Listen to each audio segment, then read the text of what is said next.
Spinning wheel. All right, there's those folks. Let's get our Facebook friends in here. Fiends, fiends, whatever it is. We'll see. We got the spinning wheels going. It's friends when we're winning, that's for sure.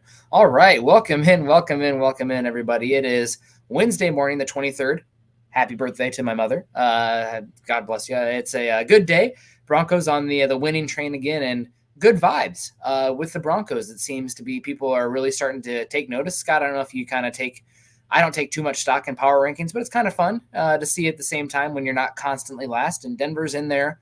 You know, DVOA has them as the 10th best team in football. That's not just power ranking. That's a mathematical model. You have NFL Network, I believe, had them at 12th, ESPN like 14th or stuff. So Denver, if the season ended right now, they'd be in the playoffs. And a team, we're going to find out just how far defense, special teams, and a run game can take an offense or a team this season. We'll see how that formula holds in a pretty weak middle to bottom tier of the AFC. So Denver's got a chance. Good morning, Scott. How are you? I'm doing good. And yeah, the arrow's headed in the right direction, which, you know, coming into this season, your expectations are improvement. I want to improve. I want to see direction. Well, you're seeing it right now. And because the direction is pretty clear, you're also seeing, okay, I've got some obvious holes that I need to fill to get better. So I've got some definite priorities that I can address in the offseason rather than just being, God, I just need to get good players. You know, we got holes everywhere. I need to try and get whoever, wherever, however I can, where it's like, no, tackle needs to be sorted. You know, we can get into that too, which we have. And then I need some playmakers. My next investment for this team around my young quarterback, went and got my quarterback. I already built the offensive line. Defense is playing great. I need some weapons. That'll be the next. And you see those go hand in hand, Nick. It's usually we drafted a quarterback. Well, then we drafted a left tackle and a wide receiver. It's pretty standard operating procedure. Yeah.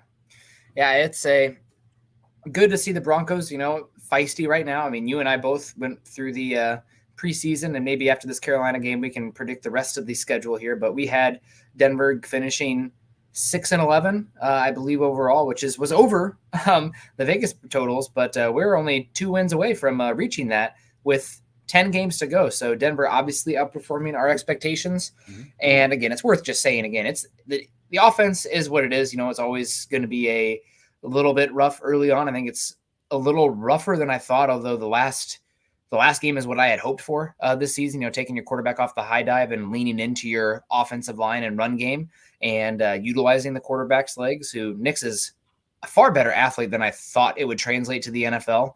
It's one thing to do it against, you know, even SEC defenses and obviously Pac-12 defenses, but then to see him running away from edge defenders and linebackers in the NFL, doesn't always translate, even if you were the number one dual threat quarterback. So good to see. And yeah, we got a feisty team down the stretch here, Scott. You know, I was a little skeptical of Sean Payton, saying, you know, the next time he coaches a team that only wins 6 games, it'd be the first. And I was like, well, you haven't had a team with the most dead cap hit and only, I think, 7 top 100 picks or 6 top 100 picks in the last 3 years and only 1 first-round pick in the last 3 years, which is a rookie quarterback. That doesn't help you so much immediately. But here we are. A feisty team. I'm not ready to say playoffs. Obviously, if they can hang versus on the road at Baltimore, at Kansas City, I'll be ready to say it. Even if they lose, I might be ready to say it. But I'm so pleased with the direction of this team right now. It's vastly outperforming my expectations. Real quick, and I want to get to Troy, is y'all know that Nick and I also do the Falcons podcast, and the Falcons went through this a couple years ago where they took on a bunch of dead money. Arthur Smith was a rookie coach coming in and clawed, scraped his way with a bunch of veterans coming off of practice squads and stuff to 7 wins. And I thought it was a fantastic coaching job to get 7 wins from that team. Then when they came out of it, the narrative was, okay, can he do more with more? You don't have that question with Sean Payton. We know he can win with a talented roster. We know he can do more than just scrape together 7 or 8 wins with a ragtag bunch by keeping games close and winning ugly. We know he has upside. We know Sean Payton has upside. Troy Boer's got upside for us. He says, feels like we have to start fast to suck the life out of them, the Panthers, that is. Or it could be a trap game. Do we have anyone coming off IR in the next couple of weeks? Have a great show. Better already, Troy. Thanks for being here. Yeah, thank you so much, Troy. $9.99 is great. As far as do we have anyone coming off IR the next few weeks, I think your big ones were McGlinchey and Browning, and they're off IR. I'm not even sure if anybody else qualifies in the short-term IR off the top of my head. Palczewski, I don't think he actually ended up on IR, and I'm guessing he'll probably be available, if not this week, then the following week, but he's a backup. So Henningsen, did he go IR? You mean Wattenberg? Yes. No, he did not. He was, I think, even available. I'm like Henningsen, Hennessy, Watten. Yeah, and I knew I was going to screw that up. Yeah, your center, the starting center, I've already forgotten. Yeah, Wattenberg. I don't think he ended up going on IR. I know he didn't because there was a question last week. But I thought Forsythe showed enough in the run game, which I believe is the bread and butter of your offense, that I would lean with him. The one thing is, Scott, I just don't know exactly who is in charge of protections up front when you have a young center on top of a rookie quarterback. And typically it's one of those two. So if you feel a lot safer with the calls and protections and handling protections with Wattenberg than Forsythe, you probably have to go with the steadiness there, not to put even more on Bo Nix's plate, who is a little antsy right now in the pass game. I don't want to put more on his plate with the protections as well if he's not already handling that. So that's the one thing there. But on tape, I thought Forsythe's impact in the run game was definitely more of a benefit than we have seen from Wattenberg there. But that's about it. I mean, you're not getting back Singleton. You're not getting back, some of the Quinn Bailey's not coming back. So I can't think of, Reynolds. Reynolds ended up going on IR. He's out though right now. He should be out for another 2 weeks, 3 games. So yeah. I think the game versus he got hurt versus the Chargers and they put him on IR. So Reynolds won't be available until the Falcons game. So that's a ways off yet. But I mean, opportunities for Franklin, Vele, tight ends, running backs. I mean, they're going to have to figure it out. This is a team that when you have so few top 100 picks in recent drafts and all the dead cap hit you have, you're going to have to scrape out there. And Denver is not scraping and scrapping for us today, helping us with the super chats. $5 from Lawrence, one of our favorites, says, good morning, guys. Just stopping to say hi and give a shout out to my 4-year-old son, Ashton, or 4-year-old Ashton, could be daughter. Happy birthday to my son. Oh, there we go. Who will be doing something today. Yeah. Happy 4-year-old birthday. I gave a shout out to my mom earlier as well. So October 23rd, good day for sure. And happy birthday to Ashton. Make sure you guys in the chat give a happy birthday to Ashton as well. Yeah, another good day can be a good day with Prize Picks. Prize Picks is the best place to get real money sports action. With over 10 million members and billions of dollars in awarded winnings, Prize Picks has made daily fantasy sports accessible to all. You just pick more or less on at least 2 players for a shot to win up to 100 times your cash. Run your game all season long on Prize Picks. Check it out. Prize Picks is the only real money daily fantasy platform with an injury insurance policy, so your lineups stay in place even if one of your players gets injured. If your player leaves in the first half and doesn't return, Prize Picks keeps your lineup live. Prize Picks is the best place to get real money sports action. Join over 10 million users and sign up today. If you sign up today, you get $50 instantly when you just play $5. You don't even need to win to receive the $50 bonus. It's guaranteed. Download the app today and use code MILEHIGH to get $50 instantly after you play your first $5 lineup. Again, download the Prize Picks app today. Use code MILEHIGH to get $50 instantly after you play your first $5 lineup all season long. Yeah, thanks, Prize Picks. And I want to say hello to some people in the chat.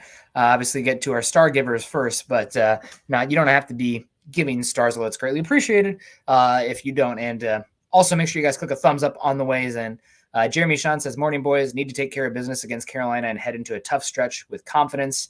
Yeah, this is definitely going to be the next, after the Carolina game, probably the toughest 3-game stretch of the Broncos this season. I mean, it'd be impossible not to, right? If you have back-to-back road games against Baltimore and Kansas City, 2 of the 3 best teams in the AFC, and Baltimore just looks insane right now offensively. Lamar Jackson, another 5-touchdown game. I mean, that's going to be, Denver will be a touchdown underdog in that one probably. And not because Denver is, the worst team in the NFL, but Baltimore looks pretty unbelievable. And what's the weakness of this Broncos defense, Scott?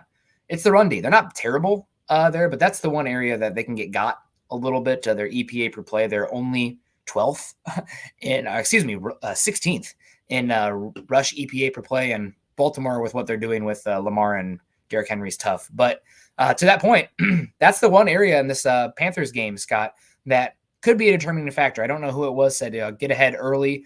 And, Troy says get ahead early and suck the life out of them. The one area of this game that could make it interesting, in my opinion, is that Carolina, for as bad as they've been overall, the offensive line and the run game for Carolina has been pretty good. They have something there with Chuba Hubbard out there and Bryce Young. If you go back and watch Bryce Young early, you kind of understand how much quarterback is impacting blocking because the offensive line is playing their butts off. And Bryce Young is just horrific in clean pocket and whatnot. And they changed the quarterback and all of a sudden, oh, wow, the quarterback needs to play in a symbiotic relationship with the offensive line. Who knew? But the Panthers, second worst EPA per play in football in the pass offense, but they're 10th in rush EPA, Scott. So the Broncos' biggest weakness on defense, stopping the run, versus a top 10 EPA per play rushing attack with the Panthers. Everything else favors Denver. That's the one area where if Denver falls behind and they let the Panthers run on them, it could be a game. I'm not predicting that, but that's the one area where it's like Denver better take away the run. Yeah, happy birthday, Ashton. He says Lawrence says he loved it, so happy birthday. And I appreciate you trying to coach speak this thing. It could be dangerous. It could be, and it could be. It could be, but the Panthers get to run the ball because you're basically inviting them. I don't know. They're so bad, Nick. Yeah, I really have a hard time looking at this team and thinking, okay, this is what I'm going to hang my hat on. That they can beat you. No, don't beat yourselves. Okay, don't go out there and get cute. I don't need to see a flea flicker on the first play. I don't need to see trick plays out there. I don't need to see fake punts. I need to see basic, fundamental, run it at them, play defense, special teams, football, pick your spots in the passing game, and you win by 3 touchdowns. It's don't overthink this one.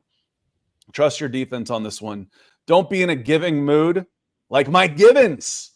Mike Gibbons is giving, and we certainly appreciate the support. Mike, you're a real one. He's like, I don't really even need the attention. I got nothing to say. I just want to support the show. That's pretty special, dude. So thank you so much for looking out for us on Monday and Wednesday mornings. It truly means a lot. Yeah, thank you so much, Mike. We got Aaron Wagner coming in says morning. Let's just say Denver beats Carolina, then steals 1 from the Chiefs, 1 from the Chargers, and goes 10-7 this season. Should they still be stockpiling draft picks or be aggressive to acquire a tight end or wide receiver at the deadline? If Denver wins the next 2 games, they go into Baltimore and win, and they're sitting there at 6-3.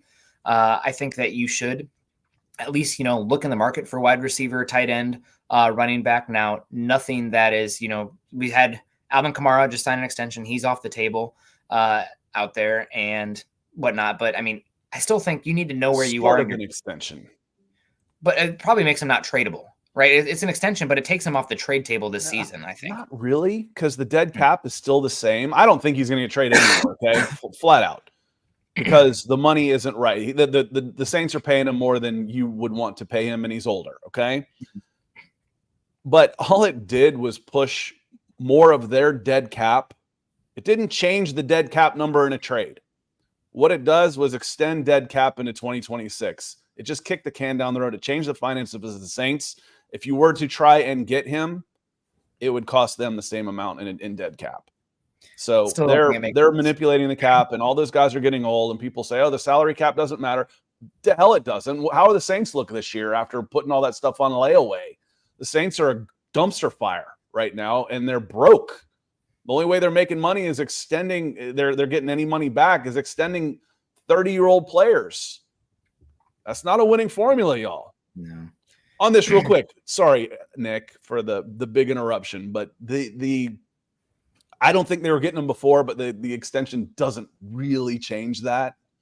It just changes the salary cap number for him in the coming years. It guaranteed his money. Because this says if Denver beats Carolina, you're 5-3. Now he's saying you steal 1 from the Chiefs, so that's 5-4 to going into the Chiefs game, and you win that one, you're 6-4. If you are 6-4 after the Chiefs game, I'm going to be pissed if you finish only 10-7. So yes, you should be thinking, hey, we got something here. You're 10-7 might not be enough for what you're doing if you come out of that this next stretch 6-4. Yeah. We'll see. I mean, one game at a time, right? Not to be too cliche, but Denver's got to take care of business versus Carolina. We got David Youngkin says, good morning. Not feeling well. Could be a trap game. Have a great show. I just think defense, special teams, and run game, you're going to have a baseline every game. Now, you're still pretty volatile and a ways off in the pass game. You have been explosive in the pass game. I think part of that is just how you're calling the offense as well, and the chunk plays that you're able to get in the low volume down the field stuff that you're drawing up. But it's still, they should have a baseline there. We got Ian also says, good morning. Real Hopkins. quick, Nick, because I've been meaning to make this point and I keep forgetting. The trap game thing. Okay. Looking on the schedule list. You know what helps with the trap game, avoiding the trap game? The mini bye. Okay. You're not coming off this huge emotional victory and turning around and playing in 6 days. You've had time to get that out of your system and get back to work and focus on business. So that helps alleviate any trap game concerns, is the fact that you're itching to get back out there. You're playing well. You've had a little extra time off. You're getting some guys with some bumps and bruises healthier. And you're wanting to get back out there and whoop some butt. It's not a trap game. It's if you lose, it's because you beat yourself and you didn't play well. And it won't have anything to do with, we were looking forward. No. You're looking forward to this game because you haven't played in 10 days. And also how good you were feeling after that last one. Should be licking your chops a little bit, but they're still a professional team. Things can happen. But yeah, we got Ian talking about Hopkins traded to the Chiefs. They gave up a 5th-round pick. Hopkins is kind of, a downfield slam dunk artist, but he's not separating great. Never been a great separator, but now he's even less explosive down the field. Granted, Chiefs' room is horrific at wide receiver, so he will help them, but I don't think he's going to make a huge difference for them. I don't know. It's going to change their dynamic, though, for sure. I still wonder how they're going to operate their middle of the field stuff, because they've always loved Travis Kelce, that big power slot. Then they transitioned to Rashid Rice, who was starting to get more of those Kelce looks. That's not Hopkins. That's not Worthy. So I'm curious to see what it looks like for them. Should help them, but I don't think it's a massive needle mover for the Chiefs. It's still a team that their bread and butter is going to be the defense with the inside run game. And Mahomes making plays here and there, but not overly explosive. And I don't think Hopkins is going to make them all of a sudden look like the Chiefs of 3 or 4 years ago. Monica says, I thought you guys were no longer doing Wednesdays. Did I miss something? Yes. It was just last Wednesday because you had a Thursday game and we wanted to do the after on Friday. Last week we moved Wednesday to Friday. That's all that was. We didn't need to do a second preview for a short week. Instead, we wanted to do the reaction to the win on Friday morning. So we moved Wednesday to Friday last week. Yep. And that's just a one-time thing. But that's why we always say you make sure you're hitting that like and subscribe so you get alerts in case we change up the schedule and we go live and you're like, ding, what's going on? Oh, Wait, it's Friday. Why are they live? Yep. So make sure you hit that subscribe button on that. Also want to make sure we said hello to Michael. I think we did, but in case we didn't, never hurts to say it twice. Good morning, Michael.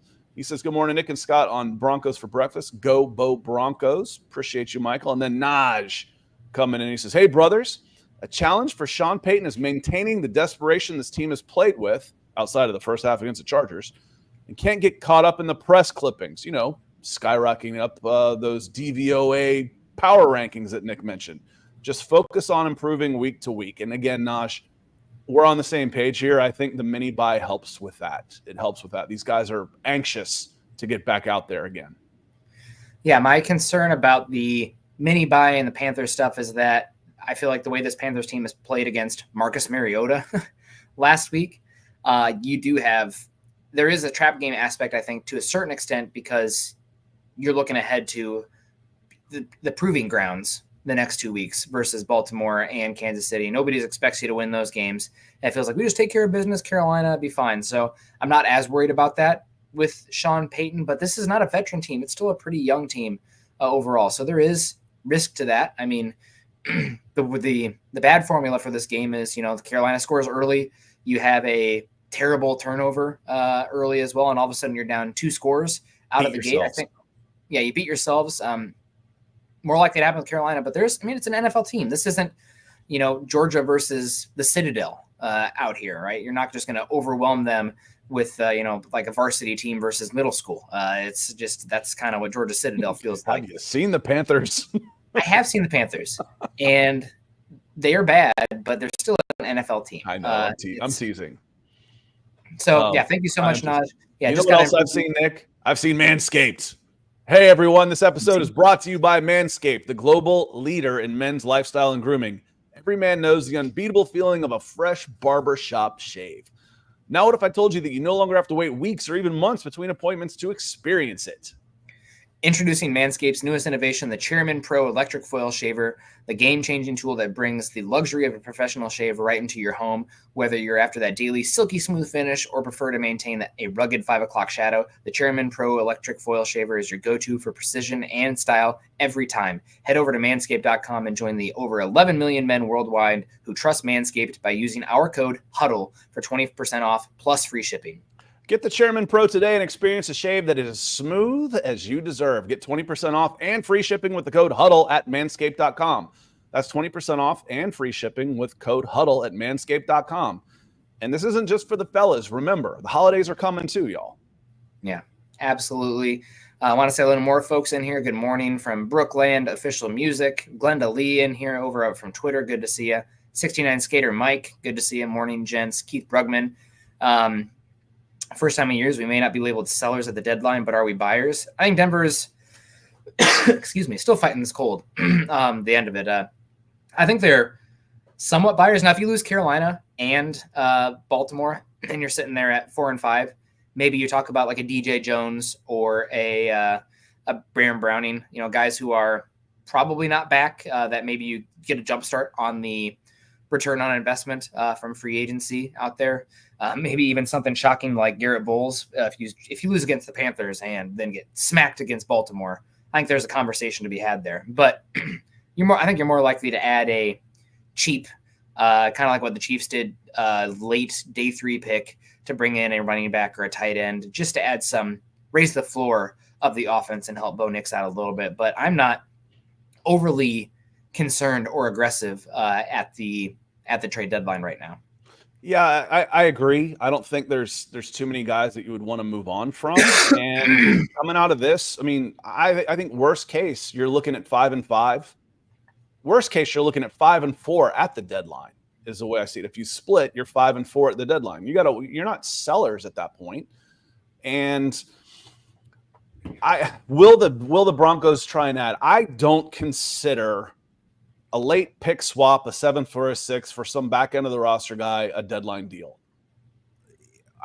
For me, will the Denver Broncos make a move that would look like, oh yeah, this was a deadline deal? No, I don't think so. And frankly, most teams don't. That's just the way it goes. The Broncos have in the last couple of years with Von Miller and Bradley Chubb. Those were pretty big deals. Were the two of the bigger deals around the NFL. So I don't expect a move that, let's say, if it happened in September, it would raise any more eyebrows than it does at the beginning of November. But again, I lean that way every year anyway, period, because most deals don't happen. But the way the Broncos are set up, you're on a positive track. You don't want to sell. There's nobody that you feel like you need to get rid of that's an impact type player that would fetch you any kind of decent return. But you're not one player away. We're willing to give up a day 1, day 2 draft pick next year. Anything day 3, that's just a normal deal. I don't consider that any kind of deadline deal, Nick. Yeah, I think you're talking about like a non-big wave move that still can help your roster out. That happens anytime, any week. I don't consider that a deadline move. Yeah, I hear you. The one I was going to point to is, do you remember the Seahawks made a move last week when all the big receiver moves moving on? Seahawks trade a 6th-round pick in 2026 for defensive lineman from the Jags, Roy Robertson Harris. I think that's kind of the caliber. Just a standard move. Those happen all year long. Yep, and that's, I think but if it happened, on November 4th, it's a deadline deal. No, it's not. That's just a deal. On, Scott. We need the headlines. What else are you going to do? What else? How are people going to click? But no, Yeah, I think that for tight end, maybe Kroll's getting out there more, but he's still just not a very good blocker. Maybe he has a chance to take the bigger role here this season, but somebody really cheap. You're talking about giving like a 2026 7th round pick for like Austin Hooper, who's somebody who's like, he's not great. It's like you're essentially copying Adam Troutman, but like, hey, now you can actually run 12 personnel with another inline blocker, something that Peyton really wants to do. So I think those are the type of moves you're talking about, but we'll see. Benjamin Flores, Morning Men, saw PFF had Denver ranked 7th overall. Seems generous. Yeah, very generous. I don't know where that was. If that was just their straight up power rankings, but yeah, that is, I wouldn't put Denver there yet. I'd probably have Denver somewhere from like 16 to 12 right now. Yeah, it feels like, though, I go right off the top of my head, I go Ravens, Chiefs, Lions. After that, there's a lot of good, but not great, all the way down to like 15. So basically after that, if you mix up any kind of order you want to, I've got an argument to make. I would probably take, you didn't mention Minnesota. I would take I them like Minnesota. I don't think they're, and maybe it's just we all have biases. I told you that before. There's no such thing as unbiased. Bias is what makes us who we are, makes up our personality. I know I don't think Sam Darnold is the answer. I'm biased. Despite how he's playing this year, I have a bias against Sam Darnold that think that any team that he's playing on is not a legitimate contender. I trust Kevin O'Connell and Justin Jefferson. that's see, I'm biased towards him too. So those might those might cancel each other out. I'm just not a believer in Sam Darnold, and I never have been. Yeah, I would take Minnesota or Denver right now. Buffalo, even though Houston's been Buffalo's playing pretty good football. Yeah, I mean, I probably did put Buffalo 4. We do rankings on SI, and I probably did put Buffalo 4th. Yeah, Houston, Green Bay, I'd put over Denver as well. Probably take the Bears over Denver, whose defense is just as good as Denver, and their offense is much more multiple. And Caleb Williams is starting to emerge, and they have a pretty easy stretch of games coming up. Probably Philly as well. I mean, Denver somewhere, 12th to 14, I think is a good spot for them right now. And we're going to find out, guys, right? That's why we play the games. Hold on. See, I'm talking out of my hiney here because I don't have it in front of me. Baltimore's damn good, too. So here's how I voted them. I voted Kansas. When I turned them in, I went Kansas City, Detroit, Baltimore, Buffalo, Minnesota, Green Bay. And then I feel like after Minnesota is where that next tier is, because I think Minnesota is above Green Bay, Houston, San Francisco, Washington Commanders, Pittsburgh Steelers, Eagles, Tampa Bay, Bears, Seahawks, Falcons, Cowboys, Chargers, Broncos. They're all kind of in there together. Yeah, and that's why we like tiers too, right? Like, why do you have Dallas above them?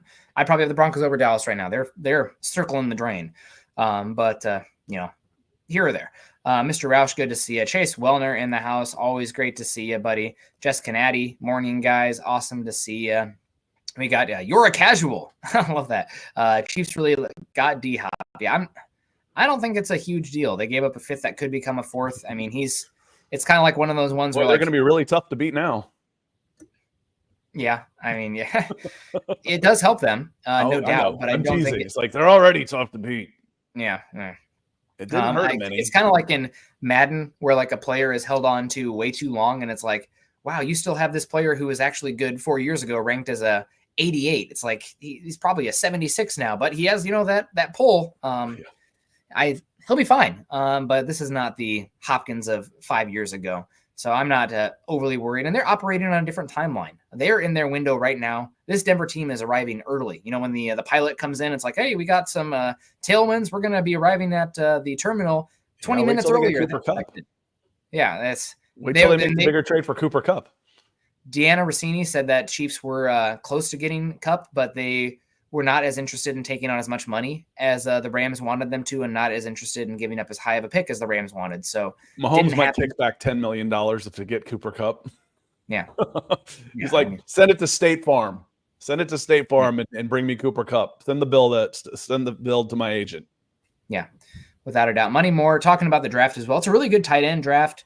It's a really good running back draft as well. So I understand wanting to wait, but if you're talking like giving up a 2026 7th round pick to bring in somebody, they can't give up the 2026 6 because I think you gave that up for a John Franklin Myers. But how do I know that? I don't know. But you're talking about just kind of somebody rounding out the room right now to help you for a very low probability hit type of piece. So I think just because you bring in a guy like that at running back or tight end this season to round it out doesn't mean that keeps you from taking the position again in the draft. Couple of things I want to give Nick his props on this one, because he's always talking about the slower development of tight ends. There's a guy out there that we were talking about a couple years ago from Colorado who got off to a really slow start, who looks pretty darn good right now, Nick, is Trey McBride. Yeah, yep. McBride is playing, and it's like you draft a guy, don't expect a ton from him. The good news is the bar is really low, so he could come in and have a nice impact pretty soon with the Broncos, and then develop. But yeah, it's not like they haven't tried. Use a third-round pick on Greg Dulcich. A third rounder is a premium pick if you use it on a non-premium position. Running back, tight end, interior offensive line, and safety. A day 2 pick on one of those spots, you're expecting an impact player. Dulcich has just been a miss. Yeah, he's it's too bad because apparently he was pretty good in camp, but what can you do? That's camp is not the same as actual football. Real quick, Nick, I want to make sure you don't miss your chance to save a whole lot of money on wireless with Mint Mobile. The big wireless providers, what you see is never what you get. Somewhere between the store and your first month's bill, the price you thought you were paying magically skyrockets. With Mint Mobile, you'll never have to worry about those gotchas ever again. When Mint Mobile says $15 a month when you purchase a 3-month plan, they mean it. Say bye-bye to your overpriced wireless plans, monthly bills, and unexpected overages. To get this new customer offer and your new 3-month premium wireless plan for just $15 a month, go to mintmobile.com/huddle. That's mintmobile.com/huddle. Cut your wireless bill to $15 a month at mintmobile.com/huddle. $45 upfront payment required, equivalent to $15 per month. New customers on first 3-month plan only. Speed slower above 40 gigabytes on unlimited plan. Additional taxes, fees, and restrictions apply. See Mint Mobile for details. Yeah, keeping it going here, keeping it rolling. We got Alex Renya coming in, says good morning from Texas. Reyna, yes. Yeah, are you sure you're not dyslexic? I might be. I think I am with numbers. Like when I punch in the calculator, I'll get it wrong. Also, it's one of my biggest pet peeves in the world, Scott, is that your phone number pad is flipped from a calculator one. You ever notice that? Like the phone is 1, 2, 3, 4, and then when you actually go to a calculator, it has the 9 up front. It's different than a phone, but drives me insane. My what are the TI-84? I hated that. You sure? I'm positive. I guess I don't ever dial on the phone anymore. So whenever I'm like pretending to dial somebody, I'm using a calculator. Yeah, no, they have different. I still remember phone numbers from when I was like 12 years old. Don't know my daughter's phone number now, but I remember, my best friends in middle school's phone number. A quick little side story. I know people aren't here for this, but same thing here. The old landline. And my buddy had a phone number whose first 4 digits were 3911. And I didn't hit the 3 hard enough. I was probably, 6 years old. And I dialed 911. And it was like, 911, what's your emergency? Oh, panic, hang up. My dad's trying to get on AOL dial-up, so they can't call. And 5 minutes later, we have 6 cop cars out front of our house. Did you call 911? I thought I was going to jail. I was like, oh man, I messed up so bad. I'm sorry. But no, that's yeah. If I had known how little trouble I'd actually get in for things that I thought was going to be end of the world, I would have gotten in a lot more trouble as a kid. Yeah. As far as trading for a tight end, Denver is going to make calls on tight ends, I'm sure. Lucas Kroll is going to have a chance to have a say on that, though, these next few games. So we'll see. I don't think that, maybe you make a move for David Njoku, but as was mentioned earlier, this is a good tight end class coming up as well. So maybe you just kind of let your young guys out there. This is even though Denver's, very competitive right now, playoff competitive, not Super Bowl competitive, it's still a evaluate, sink or swim development season for a lot of these young guys on offense. So again, the short-term rental maybe for just some competency on offense out of 12 personnel. I will say, Scott, if you're talking about big moves, I'm at least like calling the Jets about Garrett Wilson and calling the Saints about Chris Olave, just because. Why do people think Garrett Wilson is available, who's been a star for them? Because Aaron Rodgers is weird. Because Aaron Rodgers, this will be his last year in New York. I think it sounds like he's going to be back next year. I think you got a better chance of keeping Garrett Wilson than you do Aaron Rodgers in 2025. But I just the only reason is because there's weirdness in the Jets, and it's just like, hey, Yep. you You just answered it because it's the Jets, Scott. yeah, there's some Oh yeah, I weirdness. forgot. Yeah, it's not probable, but I like Garrett Wilson and Chris Olave coming out than any wide receiver in this upcoming class. So it's like that's the type of move, Scott, that it would take for me to like make a deadline. Right, move. that's a deal. That is an absolute deal. Yeah. Those And are I would big time players. And I'm talking first round pick. Yes. Chris Olave is weird because of the concussion, so I'm not a neurologist. I can't speak to that, but That was an he's awful unbelievable. hit. I would be shocked if he was. They didn't flag it. He had to have gotten fined for that hit.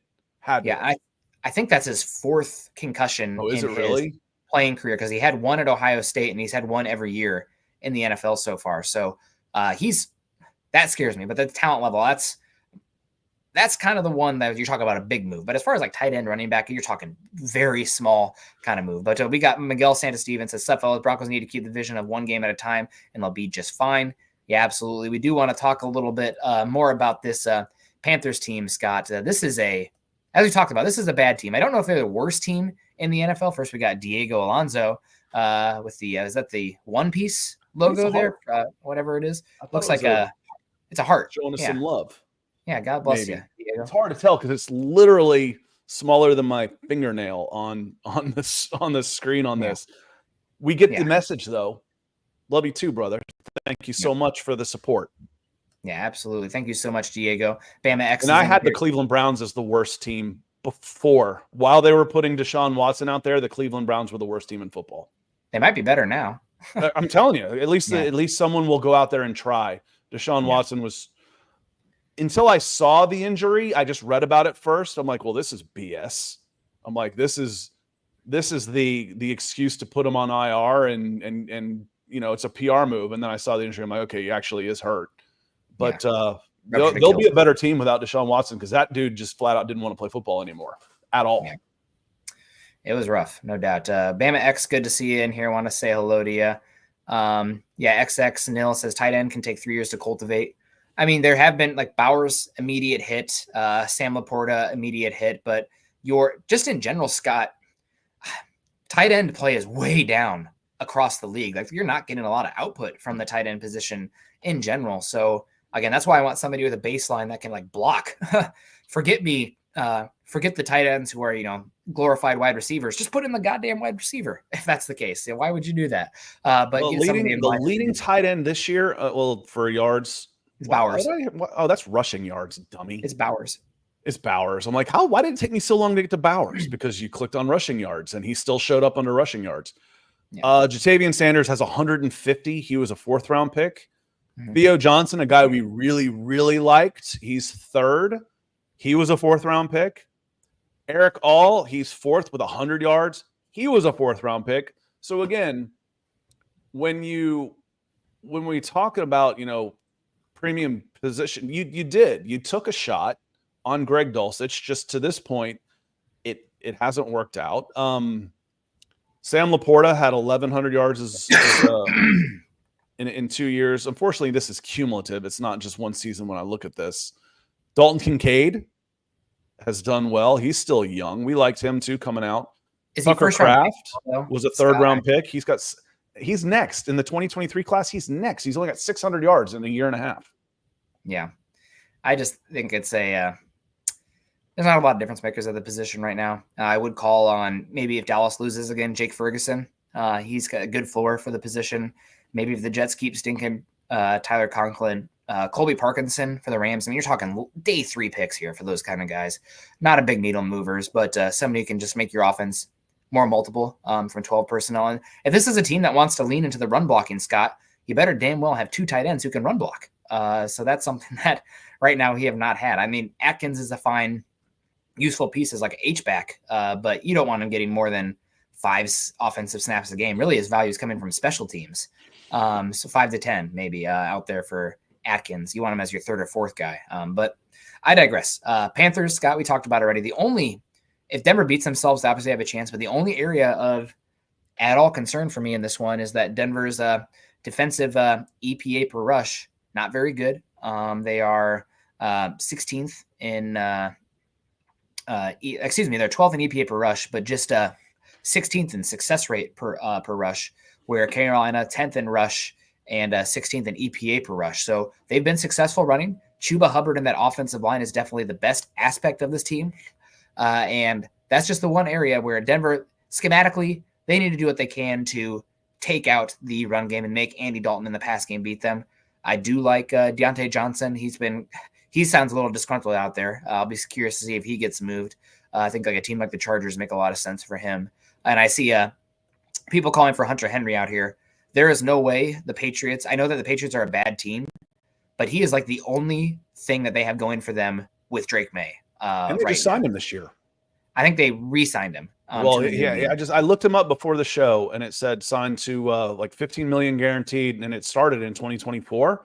Yeah, new deal. So he carries like a $12 million dead cap hit too. So it's like we're trying to rebuild. We're not going to give away the guy we just signed for cheap, and he's got a new contract. Let me put it that way. Yeah. He's got a new contract and a decent sized dead cap number for a tight end. Yeah, I think that with how Drake May is playing and the utilization there, there's no way they can get rid of their only guy in the pass game. So I see Tucker Kraft. I loved him. Scott, I don't know if you remember, he was the one that I constantly mocked to Denver with their first pick in 2023, and they end up trading for Marvin Mims, and Kraft comes off the board, I think, at pick 75, 76. And that, in hindsight, if we could have a redo, I'd be taking Tucker Kraft there and not trading up for Mims. But what can you do? Why do we like having multiple picks? Because you got a chance to get a guy like this in the third round. 78th overall. Again, third round is, I'll say it one more time, then I'll be done with it for this show at least. Third round on a tight end is a premium pick. And he's on pace to double his production from last year. And he's already doubled his touchdowns. He's got 4 touchdowns this year, 265 yards receiving. He's 24 years old. It's a nice weapon to have. Yeah.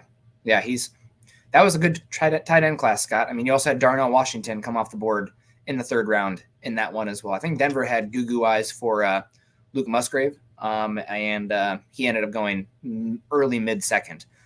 So Denver didn't have a chance for him. But I digress. Panthers, Scott, this is a horrific defense out there for the Panthers, and this is one where I don't know if they're just going to, quite frankly, give up tackling like we saw from the Saints this last week. I mean, that was a head and heart not in the game from midway through the second quarter on from the Saints. But this, I mean, we saw what Brian Robinson did, Marcus Mariota. This is a terrible defense for the Panthers as well. They are real quick while you're pausing. Yeah, the 3 teams giving up the most yards in the NFL. Who are the 3 teams giving up the most yards? I would go Panthers, Saints, Falcons. It's Panthers, Saints, Buccaneers. Oh, well, okay. Yep. It's Panthers, Saints. It's, by comparison, Falcons defense looks like, the 4 horsemen out there. So it's they're 4. I couldn't believe when I saw that. I'm like, all right, that I just tweeted, the NFC South got shellacked last week, including the Broncos putting it on the Saints. They're 30th, 31, and 32 in yards allowed. And the Panthers are giving up 35 points per game by scoring. That is worst by a touchdown. I mean, that's 7 points is massive on these types of charts.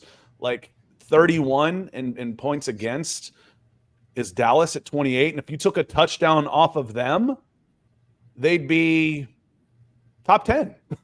Yeah. That's how bad. You can't lose this game. Yeah, you can lose it. They're not gonna beat you. Yeah. The Carolina Panthers will not beat you. Don't lose it. Yeah. It'll be an interesting game for the Broncos, no doubt. Looking over the Broncos' stats, the only area where they are emphatically below average, one of the worst 5 teams in football, is the passing offense on the whole. Their Broncos passing EPA right now is 26th in the NFL. Their passing success rate is 29th. Everywhere else, they've been pretty darn good overall. Now, obviously, with the passing offense being as bad as it has for Denver, it has a trickle down on the overall offensive metrics. But really a good defense. They're only above average against the run. Scott, they're also only above average again on third and fourth down, but I think a lot of that has to do with Justin Herbert playing out of his bleeping mind, going, what was it, 13 for 18 on third down And in it that was one worse game. than that. In the first half, it was 8 for 10. Yeah, I mean, that was 80%. I think you a can't play third is quarterback like better than league that. average. Like 33%, Nick, is like league average on third down. They were 8 for 10. Yeah, that was insane. So Denver's third and fourth down defense not tremendous, which is surprising for a team that's been as pass rush favored as Denver has. But overall, I think Denver will take care of business in this one. They lose this game if Bo Nix loses his mind and puts the ball in harm's way and does something. We've seen him put the ball in harm's way through the air. We haven't seen him put the ball on the ground as a runner yet. And also, Scott, this is a game where I know, given the success we had last week, people want to, and I understand why, but people will want the run design stuff from the quarterback. I'm really hoping this is a game where you don't have to do that. Keep those run design looks in your pocket, run a little bit, put more on Bo's plate early on at least. Make him operate as a drop back passer. You don't want to make him, ask him to be Patrick Mahomes back there, but have him work on some things out there. Don't just spam we have to win this game. Let's have 10 run designs from the quarterback and put him in harm's way. No, make him operate in the pocket, make him get through his reads, use this as a growing opportunity, because I think your offensive line and run game, as well as your defense and special teams, are enough of a advantage that you can put more on Nix and live with the variance and potential pitfalls as long as he's protecting the football. But that's kind of where I'm at right now. Maybe that's me grossly overlooking an NFL opponent. But I don't think they need to show everything as far as Bo Nix and expose him as a runner in design too often. Yeah, and again, the defense has been decimated, including, as Zach says, we get to play against Josie. Josie hasn't played since week 4. He's hurt. He got hurt. Derek Brown got injured list, whatever you're calling it now, who's just a monster. Derek Brown's a phenomenal football player. Shaq Thompson's been out. Josie's been out. Don't know if Josie, Shaq and Derek definitely aren't coming back. Josie probably isn't. Again, we talk about it all the time. When you're winning, you seem to heal faster and get hurt less. You see how that works. Those kind of correlate a little bit, the competition out there. Otherwise, as Nick said, they break the huddle 1, 2, 3, Cabo. Let's go on vacation. Cancun. So he hasn't played. Are the Panthers in tank mode? Yes, absolutely. They're absolutely in tank mode. That doesn't mean that the guys on the field won't try mostly their hardest.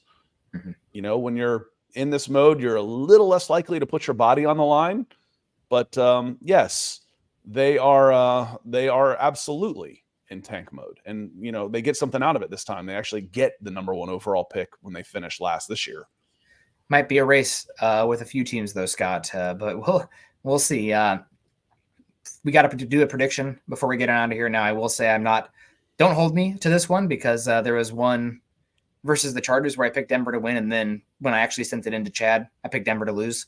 I just thought about it more. I'm like, they're going to take away the run and make Bo Nix beat them. And I'm going to which quarterback do I trust more?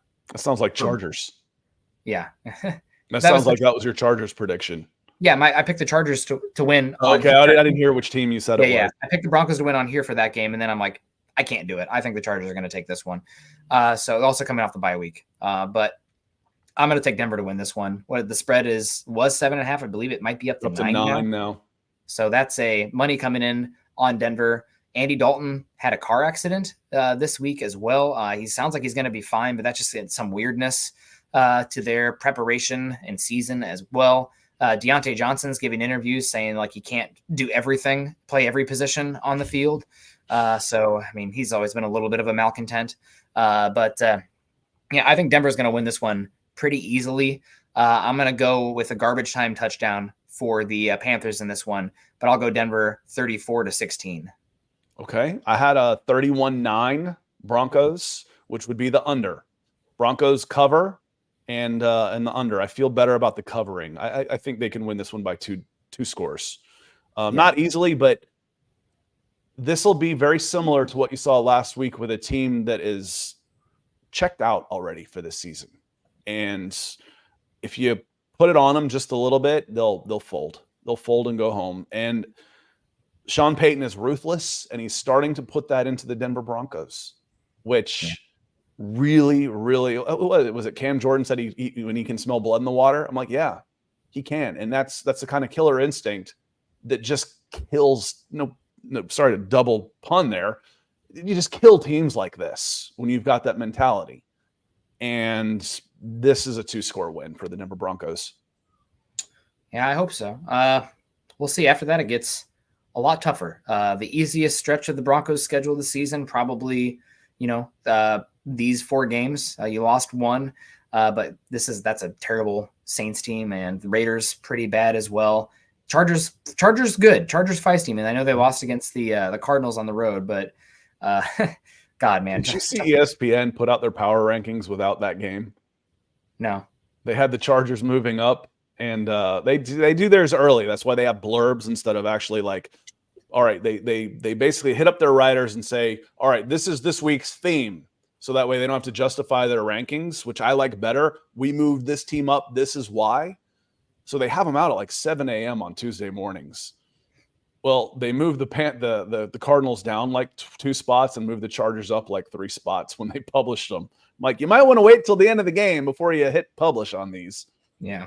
Yeah, that's we'll see what happens. Broncos in the thick of things. We got them winning this one. Chance to move to 5-3. A lot of fun. We got Michael Ronquillo says, great show today, Nick and Scott on Broncos for breakfast. Go Bo Broncos. Go Broncos. Go defense. Go special teams. I just wrote an article, Scott, about how Denver's special teams is just absolutely dominating this season. Depending on what metrics you look at, they're either the 2nd or 3rd best special teams in football so far this season. So if I could hit a sand wedge with the accuracy and bite that Riley Dixon has been punting, I'd golf more. Yeah, he's been great. Will Lutz only missed a 50-yarder in the terrible weather of the Jet Stadium, which MetLife is notoriously one of the hardest kicking stadiums in football.